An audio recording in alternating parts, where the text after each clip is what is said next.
All right, so for a long time, I've always wanted to talk about master keying because that's pretty much the only thing I know how to do in this industry.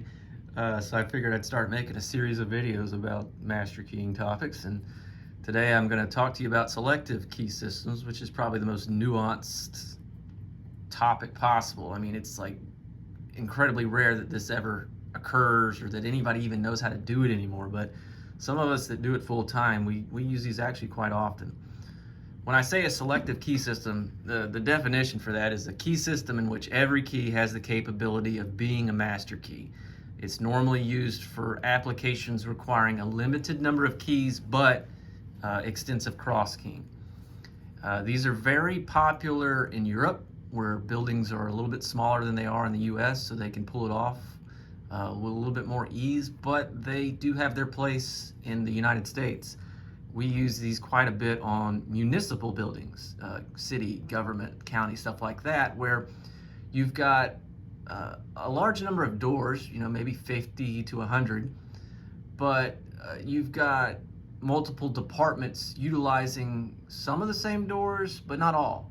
So rather than giving a person 6, 7, 8 keys, you give them one that's unique to their department, and that allows them to enter any door that their department may need access to.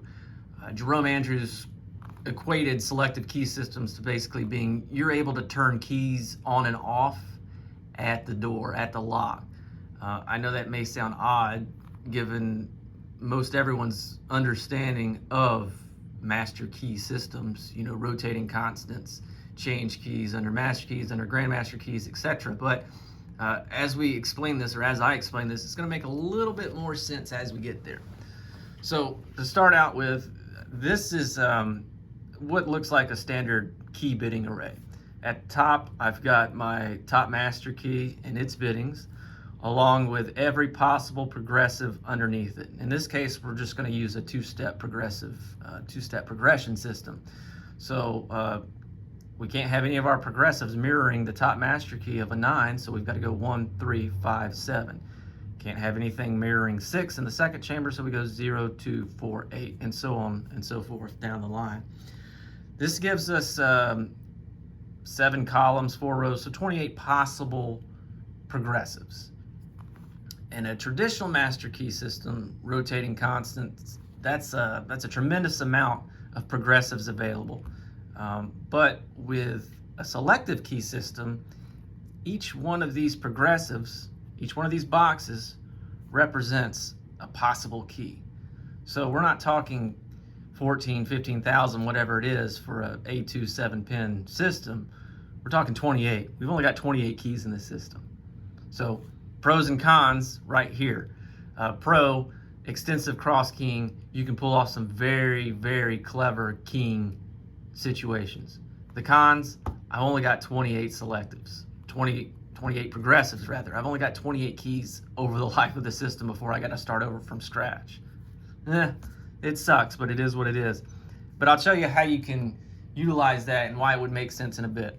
So we've got all of our progressives laid out underneath our top master key system. Now we got to apply key sets, okay? And that's what that looks like. So what I'm doing is, unlike conventional standard key coding system, at least how we do it, because I don't know if there's particularly a set rule for selective systems, we're going to start out at 1A, which is right here. Then we're going to go to 1B, 1C, 1D, all the way through to 2G in this case for 28. And we're ignoring things like, no Q's, no I's, stuff like that. So it'll take you to 2G. So each one of these progressives is assigned a key set. You'll notice that, number one, they're not in order. I've got 1A here, then 1B, and then 1C over here. That's mainly just to help, with decoding the system. If I just go 1A, 1B, 1C, 1D, whoever gets hold of 3 of those keys at least, they can see the pattern and then can figure out, what's what and so on and so forth. So if we scramble it up a little bit, it makes it a little bit harder, kind of a best practice. So here are all of our selectives. Now here's how it works. Let's say I want to key 7 doors in a facility to the 1A key, which is right here. I'm going to mirror the TMK in all positions except that progressive, that chamber. In this case, it'd be 6. So my 1A key would be 9, 6, 3, 6, 0, 5, 2. Okay, let's say I want to do a door 1F key, for example. I've got 7 or 8 doors as well. So I go up here and I look for my 1F, which is right here. Again, we're going to mirror the top master key in all positions except that chamber. So it'll be 9, 6, 1, 6, 0, 5, 2, and so on and so forth, ever how it needs to be keyed. The clever thing, or I guess the benefit of this, is the only incidental keys that take place are the top master key. So my incidental in this case would be 963 or 961 6052. Oh, I got that wrong. Actually, it should be 4. Sorry, I was reading wrong. In that case, the incidental is your top master key, which you don't always have to pin it to that, but you can. We usually do, because they usually want a top master key. Somebody, in administration, if we're doing a sheriff's department, obviously the sheriff would probably want the key that works everything in his or her building. So that's how you kind of derive it. Now, as far as keying, it's just like cross keying. Let's say I've got the top master key is going to be let's get it right this time, 9, 6, 3, 4, 0, 5, 2. And in this particular cylinder, let's say they want 1D, 1F, and 2A to work it for whatever reason. So let's find the 1D first. 1D right here, 3. So I've got a 3 here for 1D. 1F, 1 here, the third chamber, 1. And then finally 2A right here. Oh, that's looked out pretty good. Same chamber, 7. So here's how our pinning would be.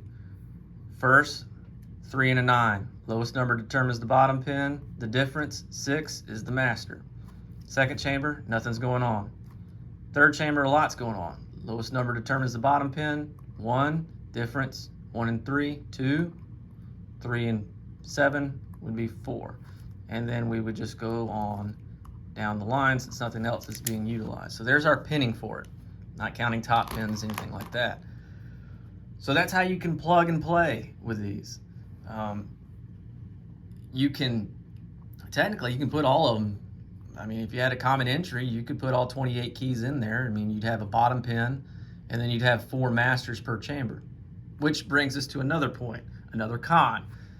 More potential shear lines once you get 2, 3, 4, I'd say 3, 4, 5, any more than that, you could potentially have multiple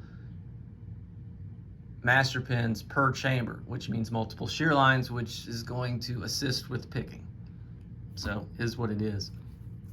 But these selective systems are incredible, and as far as, like I said, there are some situations where the keying requests, requirements are so specific, so all over the place. Departments, I need these 7 doors, but not these 7 doors, and then this department's going to have a mix of the two. Selective systems, I allow you to do that. And then as far as tracking them, you just basically, you make an Excel spreadsheet. Here I've got, 10 doors listed hypothetically, along with all of the key sets we just did.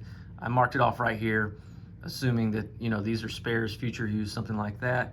And then you can see, as far as door 1's keyed to the 1A, 1C, 1E, 1L key. Go down to 2, second door, 1B, 1F, 1K, 1N, 1T, whatever it may be, on down the line. So you can, like I said, like Jerome Andrews said, you can turn them on, you can turn them off. Plug and play, kind of. You can get very creative. Again, you've only got 28 possible selectives, 24 if it's 6-pin. But under the right circumstances, under the right situations, it can be done, and it works pretty damn well. Like I said, we have a lot of experience as far as municipal buildings, I can't speak, in town using these, and they love it because everything's situated and organized by department. So rather than treating a person or an office or an opening as an individual key set under a traditional master key system, we're able to associate departments with keys, which allow us to cut down on the number of keys required, which then allows a selective system to happen. So that's what Billy Edwards calls a true selective system. There are instances where you can make selective systems work with standard systems, standard master key systems. It's got to be rotating constant though. But I'll give you a good example right here. Let's say this is the key bitting array for a master key system for a retail chain store in town. They've probably got 20, 30 locations, whatever it may be. Ideally, almost certainly, they're going to want a top master key for something like the regional manager, somebody that's in charge of all those stores that wants to be able to get in and out without carrying more than one key.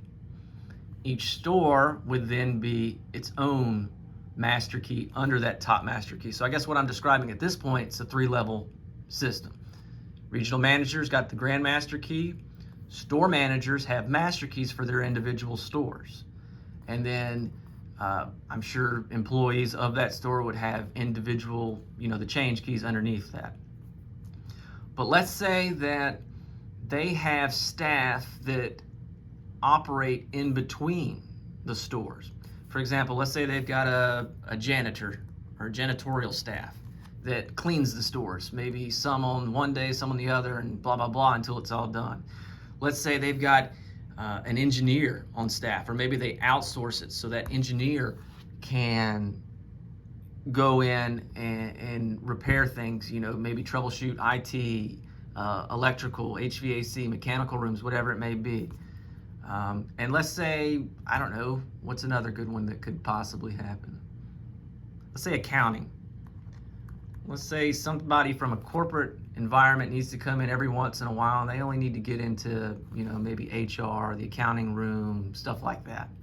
Okay, so we've got 3 possible situations where somebody needs to float between all of these buildings, between these all stores, under the same umbrella, under the same master key. So what do?